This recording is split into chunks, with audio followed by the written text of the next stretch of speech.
The amount of money being raised through crowdfunding is insane. As of 2025, the comic category alone on Kickstarter has raised $274 million.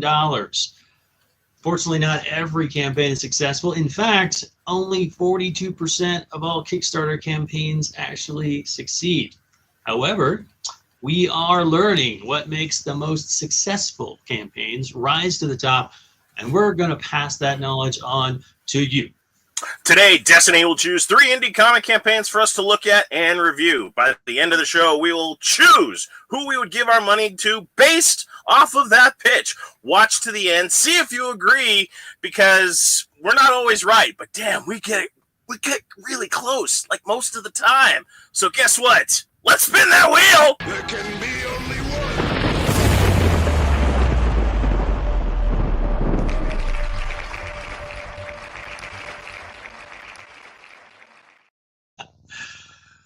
Welcome, everyone. I'm excited to be back. It's our first show of 2025. Welcome. And not a damn thing is working.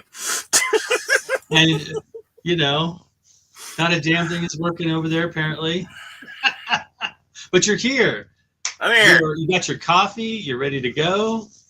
I got my coffee. It's another great day, and I'm excited about 2025. It's a great day for comic book enthusiasts, that's for sure. Yeah, totally. There's a lot of exciting stuff happening this year. One thing I have been hearing a lot of chatter about lately that I am looking forward to is seeing Lobo on the big screen or on a screen first time. Yes. Jason Momoa has gotten his dream come true role because he is the biggest Lobo fan and has been tapped by Senior Gunn to be the living embodiment of Lobo, which doesn't seem much of a stretch if you know the character and just the energy that Momoa brings to just about everything he does. He's way better of a Lobo than an Aquaman. I love that you call him Mimosa.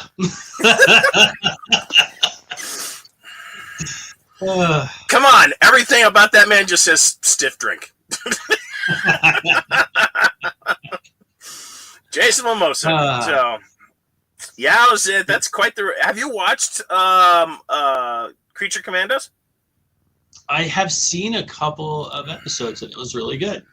In fact, on my podcast this week on 5280geek.com and all major podcasting platforms, Weekend Geek Update, I go into a deep dive on Creature Commandos and the Gunverse. So we had the Snyderverse, kind of didn't really get off the block, but Gunverse, man, this looks like a well-orchestrated golden age DC thought machine. I'm just, wow. Yeah, I mean, I think one of the biggest differences between, a lot of people are obviously, there's the big Snyder fans out there. I don't want to. Yeah, I mean, we don't want to throw any shade on Snyder because he used up all the lens flares, whatever. But yes, continue. One of the things that I feel like Gunn has going for him is he's a big comic book fan. He's really passionate about the characters.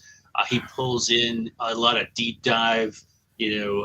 Characters that we haven't seen before, and it shows in the work. I mean, no one thought that Guardians of the Galaxy was going to be a successful movie. No, I did. Okay, hold on. Except for Smurf. I knew Guardians was going to be a hit, but the Smurf is you are correct. Yes, at the timing it was. But, I mean, he does do deep dives, and I talked about this in the podcast, of just his skill at pairing movie moments with the correct soundtrack. And what he does in Creature Commandos is brilliant. I mean, is nothing short of absolute brilliance, and it's artful. It's so artful the way he does it. And he did it in Guardians. He's doing it now. I have absolute faith. Even his trailer for the new Superman. Oh, my God. I was like, oh, man, don't tell me you're going to make Superman cool. Is that possible? Yeah. Make Superman cool? I know. Don't at me, nerds. I'm not a Superman fan, okay? Batman will whoop his ass. I'm not a huge Superman fan, but I do, love when he's treated with, the respect of the character that he's supposed to be. I really don't like it when they take a character who is trying to be, the best person out there, Right. and turn him into like this dark brooding kind of thing, That being said, I did really love, I just spaced his name, but the actor that played, the last Superman that really didn't get a good chance. Oh, Henry Cavill? Yeah, I mean, he looked great. And I liked it, but like the storytelling was just a little bit too off for me. But yeah, Gunn pays specific tribute. He pulls from, I mean, not a single person in the Creature Commandos is like well known. And I mean, I think with the exception of Dr. Phosphorus, most of these characters are just kind of like, I mean, even Frankenstein, although David Harbour voicing Frankenstein is worth the price of admission, is so freaking classic. So the fact that he's got everybody on board, everyone's drinking the Kool-Aid, everyone is ready. So I honestly think we may see a resurgence of comic book movies, especially with Marvel getting its shit together finally and saying, okay, here we go. And I'm excited. I'm excited to see where this all leads, but it's a good time to be a comic book fan. That's all I'm saying. Yeah. And I think there's going to be a lot more, indie projects in both film and shows and in indie comics. It's a new year, new projects. Leave a comment below of what projects you're looking forward to in 2025. Also, be sure and smash the like button, subscribe to the channel, especially if you're watching on YouTube. We're trying to grow that channel. If you're watching on Facebook, be sure and share it out. That does a lot for us to help reach a new audience. Share it to your page, whatever, so we can reach new viewers. Especially if you see people that are on the wheel when we show the wheel here in a second, and you don't know if they've seen it. Be sure to send them a share. Let them know. Because sometimes we go through the effort of like giving all this feedback and they never actually get to see it. So, and that's disappointing. Yeah, we don't want that. So yeah, be sure and like and subscribe. So for everybody out there, what if you could make a living just making your own comics? In this show, we're going to look at 3 creators who are trying to do just that. But we're going to let Destiny decide which 3 creators we're going to take a look at by using the Wheel of Destiny. Bum, bum, bum. Share up here real quick. Yeah. I got to find a blank. All right. Okay, here we go. Got to find a blank piece of paper there? I do. All right. I've been very diligent in keeping notes. Now that they're all messed up, I don't know what I'm going to do.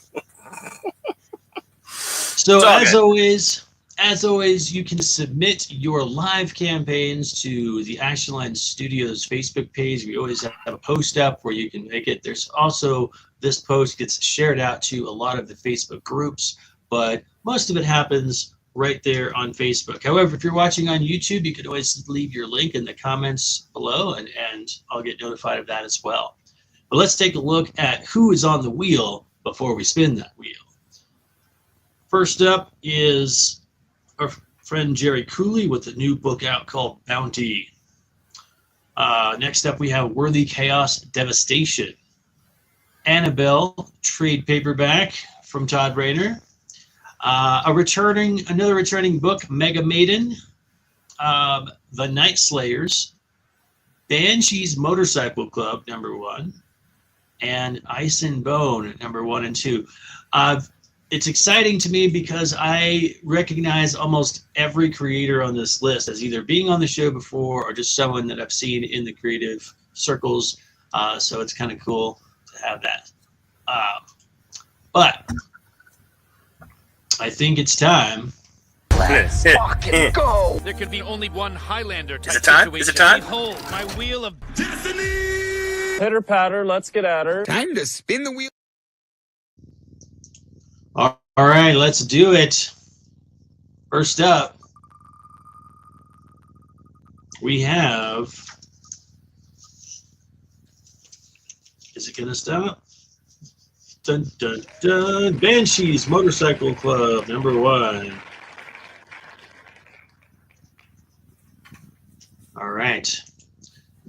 Going from the list. Number 2. Who's it gonna be? Looks like Todd Rayner's Annabelle trade paperback, which I can tell you will probably have one of my covers available in it somewhere. Oh. Number 3.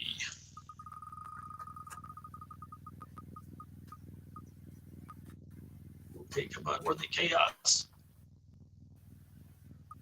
Oh, it changed right at the last second. Mega Maiden. All right. So close. Yes, so close. So for those of you that are remaining on this list, Bounty, Worthy Chaos, Ice and Bone, Night Slayers, if your campaign is still active next week, then it can be put back on the wheel.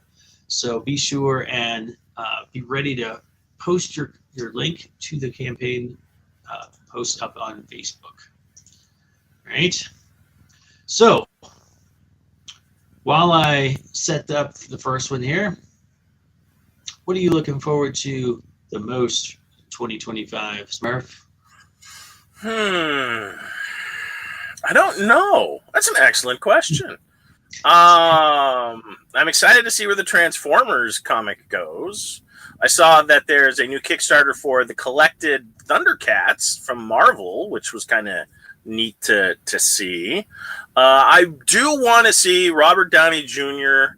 play Doctor Doom. That's probably like the big thing. Harrison Ford is the Red Hulk, of course. That's right up there. I don't know. New York Comic Con. Yeah, and then we have. I know we have. I think Chris Evans is coming back. I have a feeling he's going to be playing like a dark version of Captain America. I think all of them are. Is my guess that they're all going to be coming back as like a dark version of the Avengers under Doctor Doom. I wouldn't be surprised if we see him back as Human Torch. I think he really had a good time just being shitty. Yeah, that could be. I mean, he definitely explored some of the darker sides of the Human Torch, and I don't remember the Torch being that mouthy, but hey, what do I know? So, yeah. All right, Todd is with us today. He says your cover is one of the 60 plus add-ons. Nice. Wow. 60. That's ambitious. This is a trade paperback, so he's got a lot of covers to throw together, all kinds of stuff. John Westhoff is with us, who's also got some exciting stuff coming up in 2025. Some new books. I was looking at a post on one of the Facebook groups about all the new projects coming out this year. So lots of stuff happening. But let's take a look at our first campaign, which is Banshees. There we go. There it is. Banshees Motorcycle Club. That's what MC stands for those of you that are not in the know. Issue 1, hardcore biker saga. He was tied down and doused with gasoline, and then they lit a match. That's his tagline there. Jesus. This reminds me of the scene from Fall Guy. Yeah. Fire starter. Wow. Does he get out? Currently at $1,865 out of a $2,800 goal, with 56 hours to go. So almost closed out. They're only about 2/3 of the way, with 31 backers. Issue 1. So might just mean that they need to get out there and be social and get this shared some more. But let's see if we can help them out. Welcome to all the viewers. Like I said, be sure and like, subscribe, and share and help us reach a larger audience.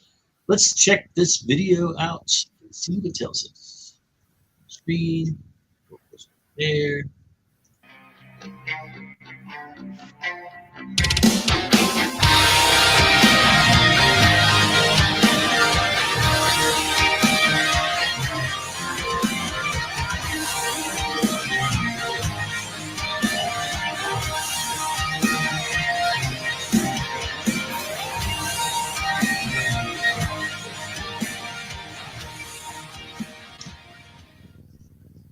Hi there, Tim Larson here, the artist, co-writer of Banshees MC, with its big first issue starting right now and only appearing on Kickstarter. Banshees MC is a realistic, hardcore crime and action story set in the mid-1970s. Gary McClellan, leader of the Banshees, investigates the disappearance of some members. What he finds will shock you as he steps deeper and deeper into trouble. Will Gary survive? Buy this comic and find out. For fans of Sons of Anarchy, gone for 10 years, this comic will surely give you the adrenaline boost you need. Milestone rewards include pencil drawings done of the Sons of Anarchy characters. There's all sorts of items in addition to this #1 comic. You have character cards, playing cards with the face cards in the visage of main characters in the story. Shot glasses with the coaster featuring the Rat Hole bar, culminating in, at the top level, the ultimate $1,500 actual biker jacket, which comes with a lot of stuff. More patches to customize it to your own liking, rings, sunglasses. It's really an awesome prize. It's about, I'd say, large. It fits me pretty comfortably. I'm a pretty big guy. It comes with the leather jacket and the vest and the patches. I also have a level with just the patches if you want to provide your own vest and make your own cut, as they say. So the question for me is, what are you waiting for? Join the ride today and back Banshees MC. All right. What did you think, good sir? Fine. It just kind of fine. It's just kind of dry. I mean, okay. So positives and negatives. Positives, he definitely knows the product. He's definitely excited about it, I think. Needs a little bit more energy, but yes. That little bit more energy. I don't know. I mean, shipping all of that stuff, the shot glasses, I like the coaster idea. That's kind of fun. And the playing cards, but I don't know. I don't know if a sketch card of the Sons of Anarchy is definitely something that I would be overexcited about, but I don't know. It's not my niche. So I don't know. I just underwhelmed. Underwhelmed. Okay. Underwhelmed. So let me ask you this before I put my 2 cents in. Did you get informed about what the book was about when you watched the video? Vaguely, yes. So we know the who, we know the what, we know the why, which is all of what we kind of go with. And he didn't bury the lead, which is another one of our favorite catchphrases. But I mean, I have all my answers, and I'm curious to see what more does he discover in a 1970s biker bar. I mean, what kind of depravity are we about to witness? So I'm curious and how brutal it gets. It definitely got like a RoboCop kind of, Detroit feel to it. So I was like, okay. Mm-hmm. I mean, again, the highest compliment I can ever give a book is I would pick it off the shelf. This one, I'm like 50-50. I'm like, I'd probably pick it up and leaf through it, but I don't know if I'd pick it up. Yep. All right. So yeah, I had some of the same things to say, opening, we had this loud rock music. I felt like the text was a little fast. It's hard to really read it. If you blinked and looked away for a second, you would have missed it. And that was really what was telling us what was going on. Then we had a personal touch. The creator came on to the camera, showed himself. I feel like it's always helpful to do that. It gives that little personal touch. But as Smurf has said many times, if you're not excited about your own product, why should we be? And so I think he was excited. It's just sometimes you got to go over the top a little bit. You got to be so animated. And one easy way to do that, as Smurf always says, is to smile while you're talking. You don't have to be super animated. You can still have a smile on your face. just smile. And I don't know, maybe that's just his personality, because I did get kind of like the feels that he's excited. I mean, the playing cards, he's definitely excited about the playing cards. I mean, I got that. And the jacket's a cool touch. I like the jacket, the vest, the patches, and that's completely within brand of the book.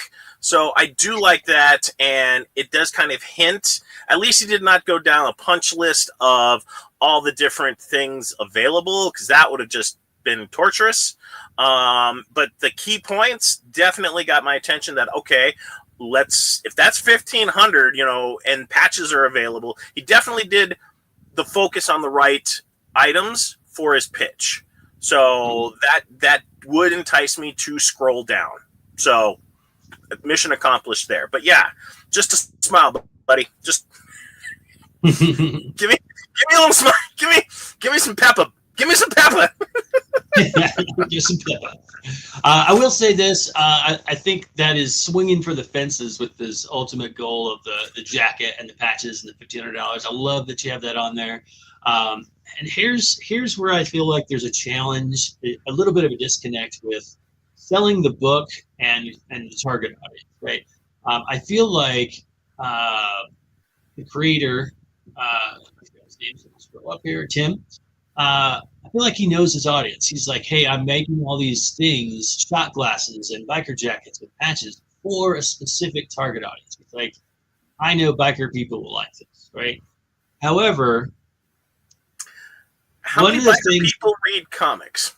That's where I was going. Like most of the bikers that I know are either out in the garage working on bikes, doing stuff, or working, their job. So you got that first hurdle of like, do they read comics? The second hurdle, are they on social media and Kickstarter to see this?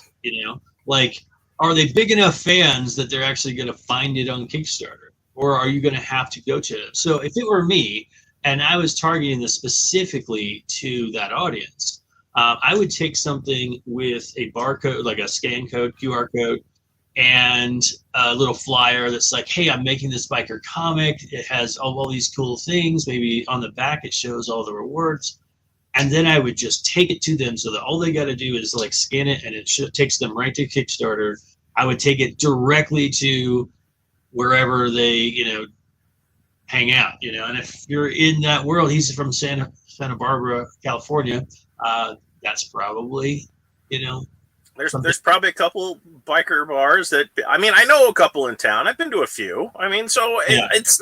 It's not out of the realm, but a lot of the people that I've interacted with in the biker community do not strike me as readers, and usually we don't. We talk about writing and doing trails and places we've been, not books we've read. Right, and that's not to say that that's not trying to throw any disparaging words. But I feel like the percentage is low. Right? Yes. So that means that, again, you're just going to have to do more of a direct market, and that's something that I feel like people forget about. Even I myself forget this sometimes when I'm trying to market this show, and that is that we get stuck on our social media platforms, and that's the only place we go to.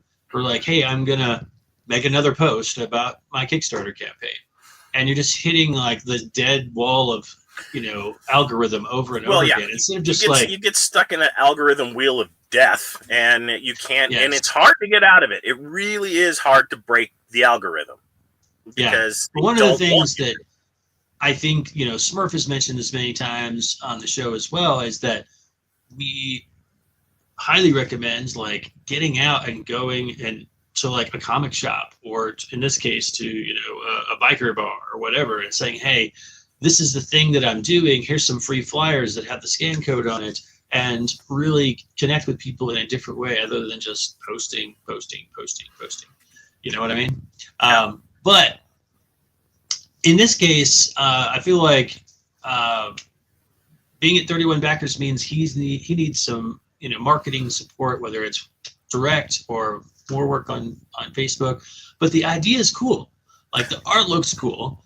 It's his own. I think it's his own art style. But honestly, like if as an artist myself, I've drawn motorcycles a couple times, and every time I gotta like pull up a photo reference because they're so complex. And when you put them in weird angles, like suddenly there's a lot of strange ellipses and foreshortening going on. And so they can be really tough to draw. And he's drawing them over and over again. got a bar fight going on here. So there's a lot of complex stuff going on in these drawings. And so I give a lot of props to that. It's not easy doing that over and over again. Is there a digital threshold? Is there a digital reward? That's a fantastic question. Let's find out. Yes, it says downloadable digital PDF for $5, and 7 of his 31 backers are on that. So that's a good thing. And then there's the print copy. Okay. Yeah. If I were doing this, if I was in charge of it, what I would suggest: go to your local pubs, your microbrews, because I know there's a fair amount in the area. With what Matt suggests with the QR code, takes them directly to the digital download, and even try and do like a special pub night.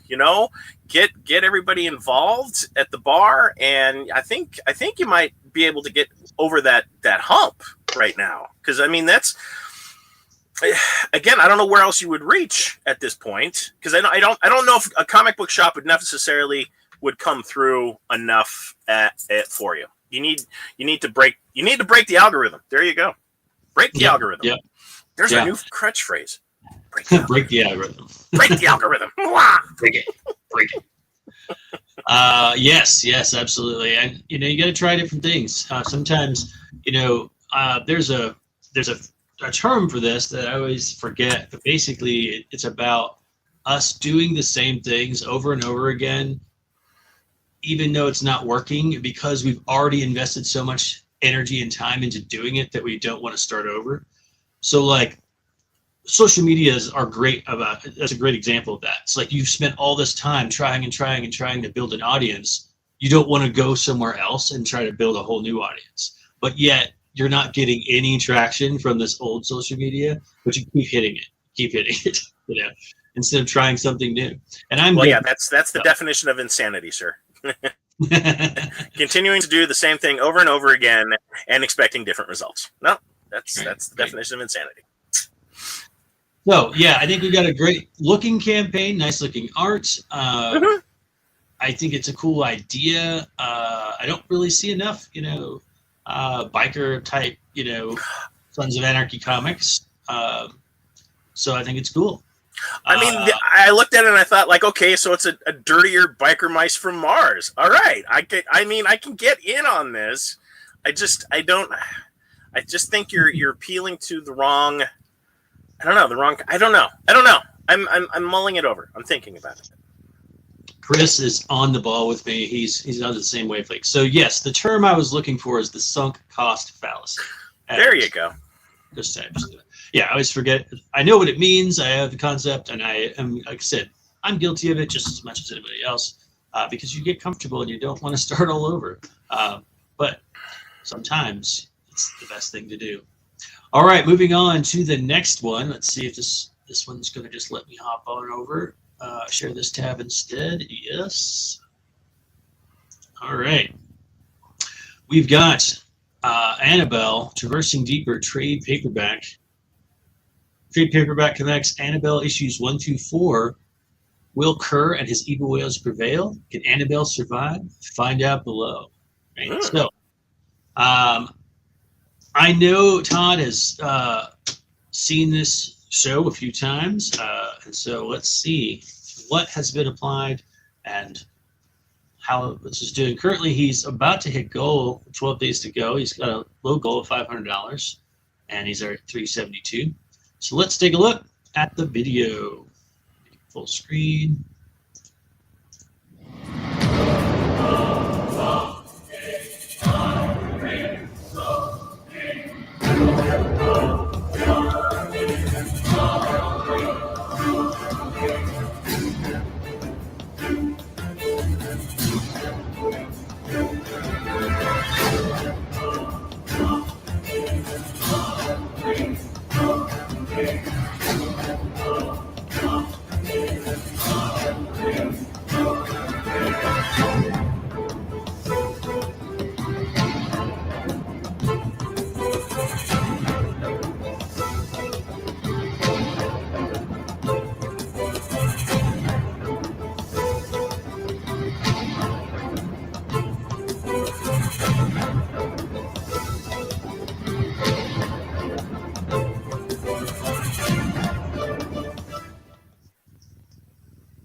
right, there it is.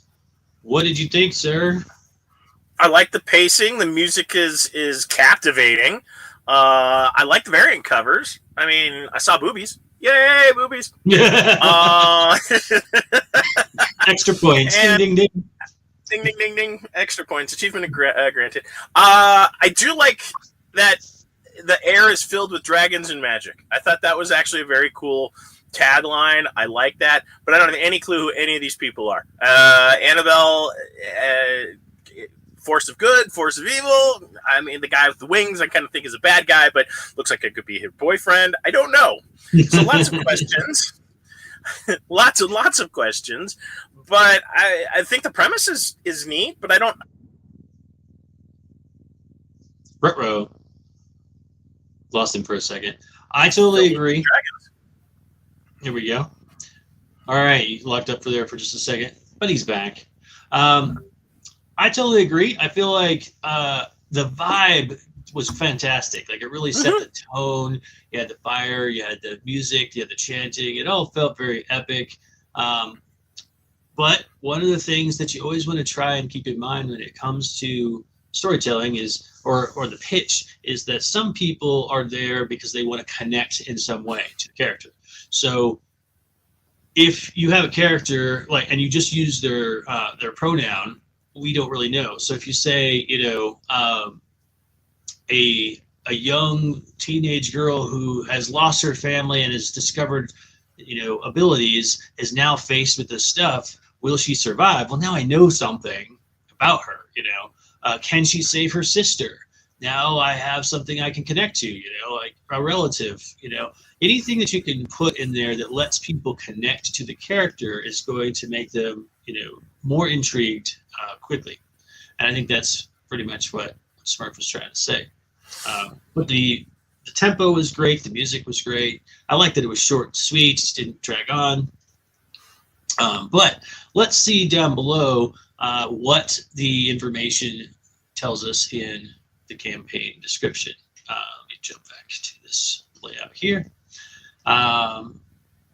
The story. After the events of Ice Pick issues 1 through 4, Annabelle and Adam, aka Ice Pick, return home to try and get back to some sort of normalcy. Annabelle receives an urgent phone call from her sister and immediately heads out. While she's gone, Luke swings by to keep Adam company, and after several hours, Adam realizes Annabelle hasn't texted or called. He convinces Luke to head out after Annabelle. This epic trade paperback tells the tale of Annabelle's history and journey. The story is filled with magic, supernatural, dungeons, or dragons, and superheroes.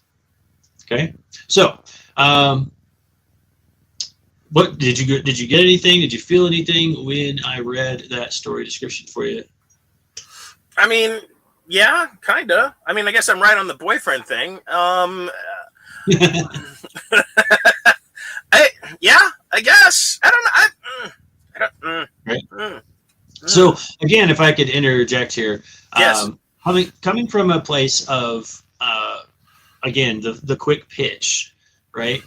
Imagine like trying to explain Star Wars, like any movie you wish, but you're only using pronouns, right?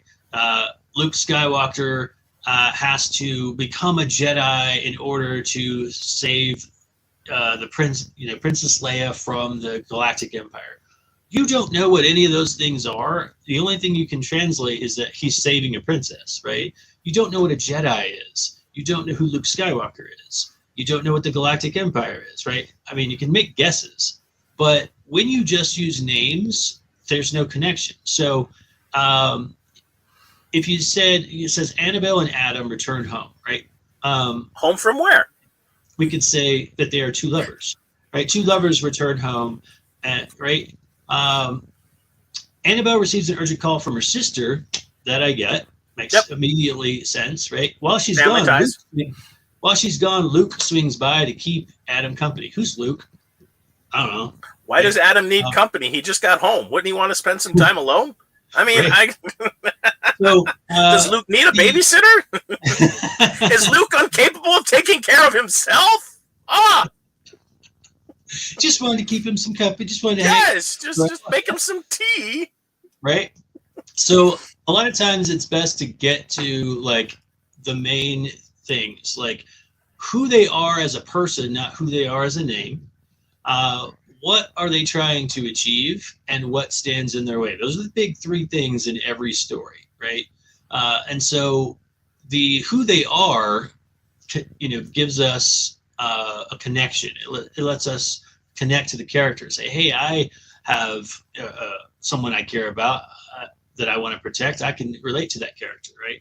Then you have what's at stake, or what's going on. In this case, the basic premise is that her sister's gone missing, right? It doesn't come across super clearly. It says that she gets a call from her sister and heads out, and then they realize that she hasn't called. And so then I think both of them are gone missing, right? And so he and Luke head out after Annabelle. So we don't really get a clear description of just saying, Annabelle and her sister have gone missing. Like, that's a simple, straightforward sentence. And these two guys are going to go look for her, right? Because they're attached in some way. They care because it's a girlfriend or a boyfriend, right? And then what stands in their way? That's the thing that we're missing here is like, why are they missing? So, if you can allude to that without coming out and giving anything away. You're like, Annabelle heads out to find her missing sister and gets abducted by herself by a forceful being of some kind, right? And so a magical being or something monstrous, right? So you don't have to go into detail, but now we know what stands in the way of Luke and Adam when they go to try to save them, right? And that right? Yeah, the fate of the world hangs in the balance with her disappearance. There's a lot of ways you can kind of, spin this to add a little gravitas to get us my coffee out. to all over my keyboard. Get a little buy-in. Again, the artwork and it's and the story sound great. It's just the point of, okay, why? And I don't mean this to sound flippant or very disrespectful, but why do I care? And we want to see the attachments and all of that, and following the events of everything else. They come home from a trip. There's an easy way to spin this. It's a long way to go to get to a vague point.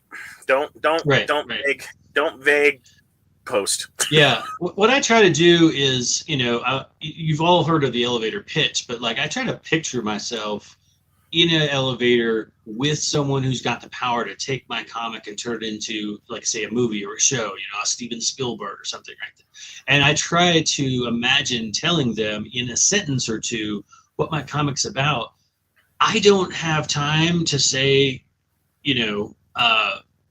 Mythica and Magnus and all these things because they don't know who those characters are. I got to get to the point of like what really this story is about and why they're going to be interested in it and why they think it's going to be profitable or sellable or marketable or whatever, So I think when you're making your opening pitch, whether it's going to be in the video or at the beginning, which, by the way, you did a great job of jumping right into what the story was about at the beginning of this, I try to think about that, like just to somebody who has no idea.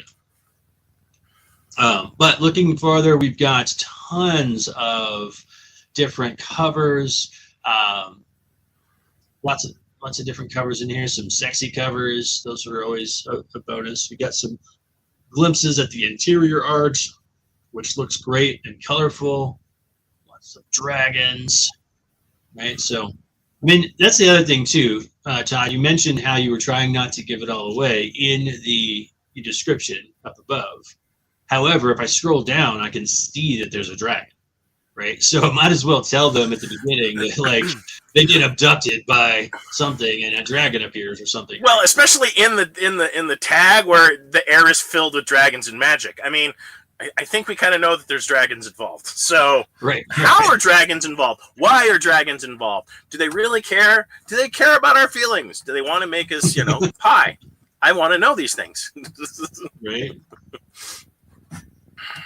All right. So all in all, this looks great. I really love these clean. That is nice. I like that. Yes. So it tells us what we're getting for each one. So nice graphic design work there. Yeah. And it scrolls on down. And it looks like our largest one is at $275, and there is a digital PDF of the whole trade paperback for $8. I think it's a great deal. And then you could get the whole trade for $15. How did I miss that somewhere? I want to know how many pages this book is. Let's see what it says somewhere.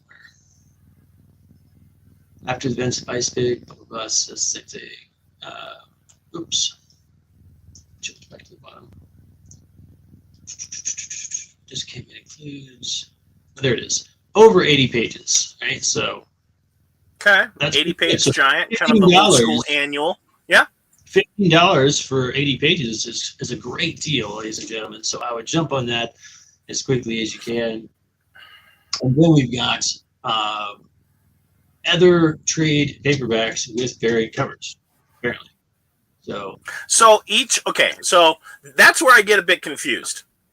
So Yep. there's different trades with different covers, or you get, because that's where I think it's a great idea. But how discerning which cover you get? So if you have 60 different covers, you get to pick the one you want, or you get various covers, or that's where it gets a little confusing from the consumer side, because I don't know. It seems like there needs to be a little bit better clarification. Are the covers available for a digital download? Maybe I want all of the covers. So how does that break down? I believe based on the comment that he made earlier that all the covers are available as add-ons. So one thing about Kickstarter is that you don't get to see the add-ons until you click on something to buy it, and then it shows you the add-ons after. It would be cool if they would show the add-ons. So yeah, here's your reward. Even like in the description, I would think like I don't know. I am. But yeah, sometimes people will put those in the description. But if you got a lot, it can be. I mean, 60 covers is ambitious. I mean, that is ambitious. Wow. Okay. And something that I'm interested about, all right, and this is something that I'm always leery of when I make a campaign is, you got to find a printer that will say, okay, you can do like say 100 copies, or I'm making a really low number, right? 100 copies of your comic, but out of those, you can have 25 of them be this cover, and 25 of them be this cover, and 25 of them be this cover, and there's like not a lot of extra charge for that, right? Because when you get into trade paperbacks, especially if you have like a glue bound, a lot of times what happens is that you got to do a minimum of a certain amount for each, right? So like when I did the Mythica trade paperback, it has an ISBN number, so it's available in Barnes & Noble and Amazon and stuff like that. And if I do an alternate cover, then I have to have a whole different ISBN, and it's a whole different run. And the minimum run at that time was like 1,000 books, right? And so it's a lot of extra. So when it comes to comics, I think nowadays a lot of the comic printers are allowing you to have variants when you do singles issues without having minimums. They're just like, yeah, you can basically break up your order into however many variants you want, with a little upcharge. But you don't have a minimum. And that's great, because one of the things that happens on Kickstarter is you'll have 10 or 12 different covers. But like if someone orders one and if they're the only person, you've got to make that book now. And in some cases, that means making a minimum of 25 or 50. If you're talking a trade paperback, that's a lot of inventory to carry. yeah, you might end up having to have a bunch of inventory only because you sold one, So one of the things what I'm trying to say here is that you want to make sure that you've worked this out with your printer beforehand and say, can I just have one of this book or 5 of this book since I didn't sell that many on Kickstarter? And if they're like, yeah, we can do that, then great. But if you don't know that ahead of time and they're like, oh no, every different one is a minimum of like 100 or 150 or 500, then you're in trouble. Yep. Right? Because there's always that one guy that wants the cover that nobody else wanted, and you're like, well, crap. All right, so a couple clarifications here for us. Todd says that there's only 4 different covers for the trade. The add-ons are where all the prior variant covers are at. And he also says that the trade is actually over 180 pages. There's a typo on his page that says 80. So that needs to be fixed. That needs to be adjusted immediately. While you're going back and fixing that typo, you got 12 days. Might as well work on that couple pitch lines we talked about. I mean, who knows? It might make a difference right there at the end. You still got 12 days left. So I hope that goes well. It's a great looking book. Very well put together. Nice looking video. Everything's going well. Just a couple of adjustments on the pitch itself. Yeah. No, I mean, even the time great on the slides was great. It was enough time to read. I mean, I mean, maybe the only like nitpicky stuff, like the font, maybe was a little bit difficult to read at first. Once my eyes adjusted to what I was looking at, it was fine. But again, I had enough time to read, and the cathedral style music was definitely a nice touch. So it worked for me. Quick question before we move on, Todd. Where did you get that music? Is it some sort of license-free site? Because I've been looking for music like that before in the past, some sort of angelic chant type of stuff. Sometimes it's copyrighted. All right, that brings us to our third and final entry into our very first week 1 of 2025. Right, we're having fun so far. And that is Mega Maiden. We have seen Mega Maiden before. This is, I don't know if you remember, but this was the guy that had like the Mario mustache. What's a me? A Mario! Yes. Remember that? So we'll see what's changed since the last time. Because the last time he had himself on camera a lot, and it was not working out super well. All right, let's take a look. I'll make this full screen for a second. Mega Maiden, Welcome Home, number 1 through 2, superhero action comedy. Mega Maiden is forced to face her fears and get back on patrol, whether she likes it or not.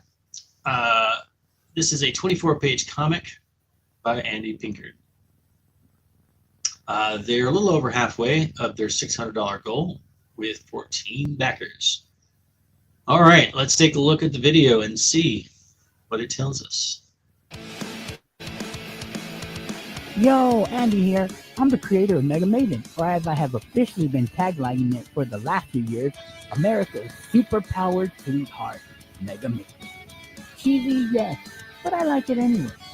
So let's get to the point here. Who or what is Mega Maiden? Mega Maiden is a superhero comic series that I started way back in 2012. And yeah, sure, it took a few breaks here and there, but we've been back in full force since right about when COVID started. And this comic was a combination of everything that I've done in the past. I've mainly worked before on like harem comedy mangas for about 15 years. And I did a few over-the-top action comedies that were really kind of weird, but they were fun. So what? All right, I'm stopping. This is a 6.5-minute video, and I let that go longer than I normally would. It was just like him talking and doesn't really have a hook. Well, okay. I got him. I got excited for a moment when he said, "Let me tell you what Mega Maiden is about," and then he starts talking about what he has done. That's not talking about Mega Maiden. That's talking about himself. That's not talking about the comic. So Right. I was quickly deflated. The audio, yeah. I was waiting for you to say something about the audio. Oh my god! Just is he talking into a can? What the hell? I can't. It's a muffled. Yes. It's so muffled. The music is not at the right level. At least it's matching and conflicting with what his audio is at. It was a very frustrating Yes. intro. But if you're gonna tease me and tell me, let me tell you what Mega Maiden is about. Awesome. Let me hear it. No, I don't care about the other stuff. You said you Right. tease me. That was a horrible tease, by the way. That was horrible. I'm going to tell you about Mega Maiden. I do all of these comics. That's not Mega Maiden. Yeah, that was the very first note that I took was about the audio. The music, cool tone. I always get leery now because I started getting copyright notices from Facebook, even going back several months now. All of a sudden, it's just like they just now found it. But they're like, hey, this video you did has copyrighted music, and the music is coming from these video clips and people using music that's not copyrighted.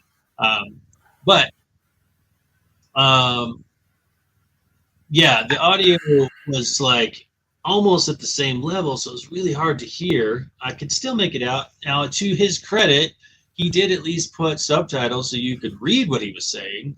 That was helpful. But you got to get to the point. You got to get there quickly because most people, I guarantee you, there's maybe like one or two people who maybe know him personally that have actually watched this whole 6.5-minute video.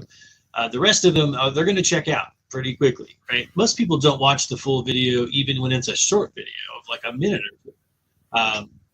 They just kind of want to get the vibe, the tone, the feel. And the artwork does a good job of doing that. The music's doing a good job of doing that. Like, I mean, I would almost be willing to say just show 20, 30 seconds of that music and some shots of the artwork and then explain the story down below. If you have a hard time with like vocals, then don't fight it. Or I actually went and looked at previous versions of this campaign because he's had 4 submissions, and in one of them there is sort of this like anime voiced girl. I don't know if it's an actress or if it's a guy, but obviously way more interesting and entertaining. And so I don't know if he didn't have time or lost that connection or what happened, but I would definitely either utilize talent that's available out there. Go to Smurf, go to Fiverr, go anywhere you can. Or, I mean, and I hate to say this because I'm not a big, proponent of AI, but there's AI now that can do voices for you. So any of that And stuff. it doesn't even sound like Stephen Hawking when it does it. Yes, just something other. I mean, I like the Ben Dunn style artwork that he's got going on. It feels very anime, and I liked the music. Again, energetic, and it gets me ramped up. Now, if you can match it, that's great. But you just kind of fell short, and your levels were a little off, and that's fine. That's more of a editing thing. And I don't know anything about the comic. And to Matt's point, a minute may have been stretching it for me. If I was on my own, I probably wouldn't have made it. As soon as I heard the audio, I would have checked out. Right.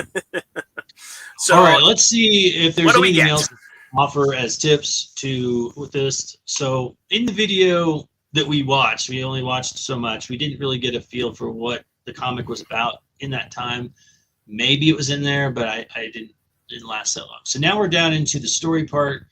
We've got a graphic here that says Mega Maiden Welcome Home, cool looking artwork, nice looking layout, script. It's telling me who's made it, but not what it's about. Then we've got previously in Mega Maiden, her and her best friend, the Chop Chop Princess, returned back home to the city after spending a year away.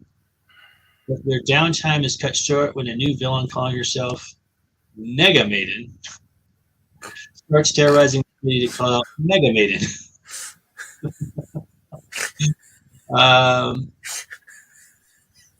So Mega Maiden's Mega Maiden is a villain from Mega Maiden's past who proceeds to terrorize Mega, leaving Mega emotionally traumatized and unstable. So, the Nega version of this character. It can't be an anime style comic if you don't have a Nega.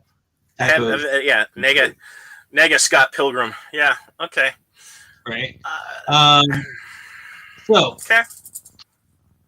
Why is everyone on vacation and they're away? Everyone's coming home? I mean, what the hell? Yeah, where were they? Yeah. Where is I mean, how did your city survive? And shouldn't it be just fine with you not there? I mean, you're gone for an entire year. I mean, come on.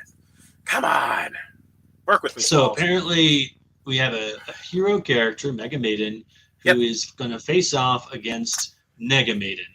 Right? Yep. That's what I get. And, what's at stake? The city, I guess, is being terrorized. So that's what's at stake. And I don't know anything about, the character yet. Like, I just know their names.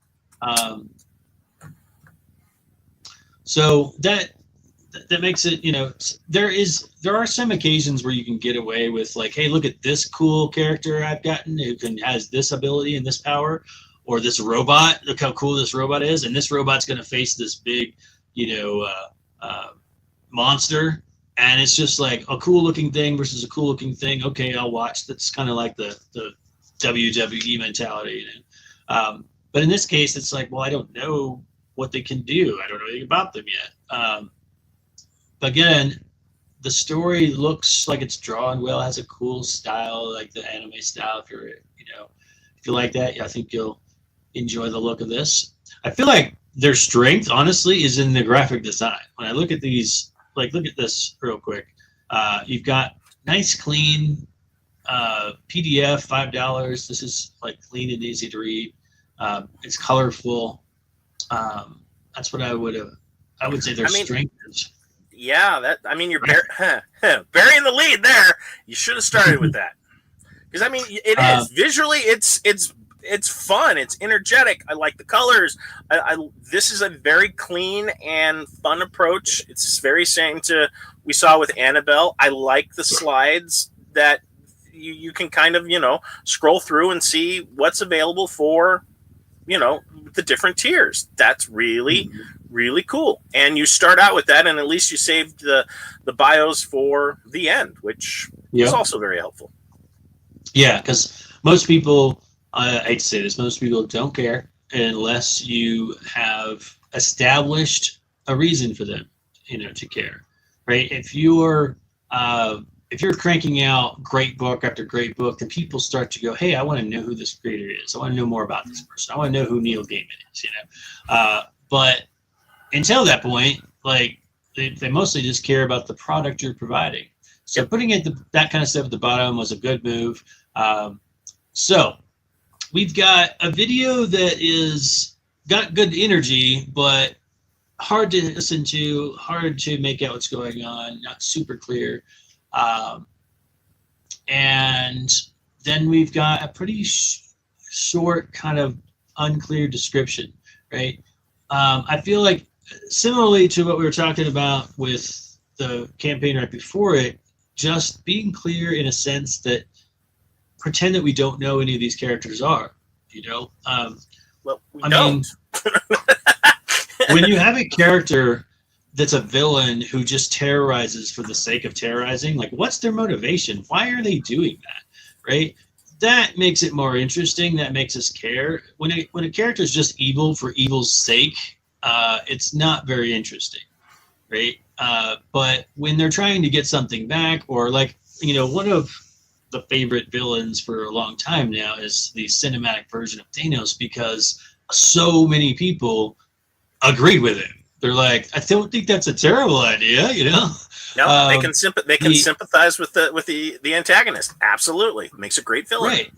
Right. And so like if you introduce that in your description of like, hey, this villain wants to do this, or the character and the hero is what stands in their way, and that's why they're trying to defeat them. Same approach, just from the other side. Then you can get people invested. Right now, there's really no reason for me to get invested. I have no personal connection other than just the visual entertainment value of it, right? Yep. And it does look visually pretty, but storytelling needs a little bit of both, Just a little help. Yep. All right. So we've looked at 3 campaigns. Put your vote for which one you think deserves to be backed this time around on our very first show of 2025, while we decide and get our pens ready to write down who will be the winner, because there can be only one. There can be only one. You know what? I saw that was on like Amazon Prime, and I went back and watched it because it's not like I don't have like 3 different versions on, Blu-ray or DVD or VHS or Laserdisc. That's probably one of the few movies I've got every media version available. So, right? Yeah, why not? Let's watch it on streaming. Great. All right.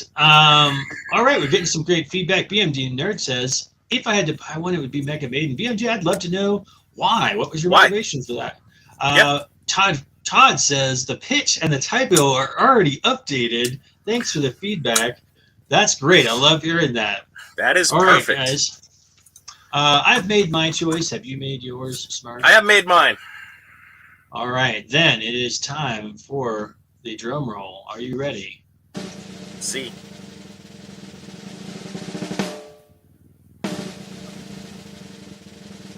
Annabelle it is. Got a double drum roll that time. All right. Congratulations, Todd, Annabelle. And I chose that because it had the cleanest presentation, and there were some things that were, a little bit improvable, which it seems like you already did. But for the most part, everything was there. You had a short video, set the tone, tell us a little bit. You had a nice start with a story telling us what the thing is about. Again, there were some things that might have been improved upon there, but it was there. And then you had a really clean breakdown with everything else. So great job on that. Congratulations. And Todd says thanks. And for everyone else that's watching, be sure and, like I said, hit like, hit subscribe, share this out to other people, other creators. If any of you know the creator of Mega Maiden, then be sure and send it to them and give them some pointers and tips. You can follow on Facebook at Action Line Studios or at Matt Campbell Art, but that's where you go to submit your campaigns for the next show. We do this show Fridays at 11:30 a.m. Almost every Friday, unless there's a holiday or one of us has to go to a show. But it might happen a couple of times. yes. It's rare though. And you can also get Mythica merchandise, things like the Indie Comics Rock stickers, things like that at actionlinestudios.com. That helps support the show, support the channel. Also at patreon.com/Action Studios. And you can also support the show and Smurf by going to all of his places, which are 5280geek.com on Facebook, Instagram, Podbean, every major podcasting platform available. We do podcasts, movie reviews. We just did Timothy Chalamet movie. I'm quickly becoming a fan of him with Bob Dylan and all of that. That was a very impressive portrayal of the character. So anything geeky, pop culture, we try to entertain the masses as best we can. So give us a like, give us a share, come on by and just say hi. Yes. All right. Thank you so much for joining us. We'll see you back next Friday. With that, see us out, Smurf. On that bombshell, we shall say goodbye. Thank you for joining us. Give us a like, give us a share. But in the meantime, run fast, laugh hard, and always be kind. Good night!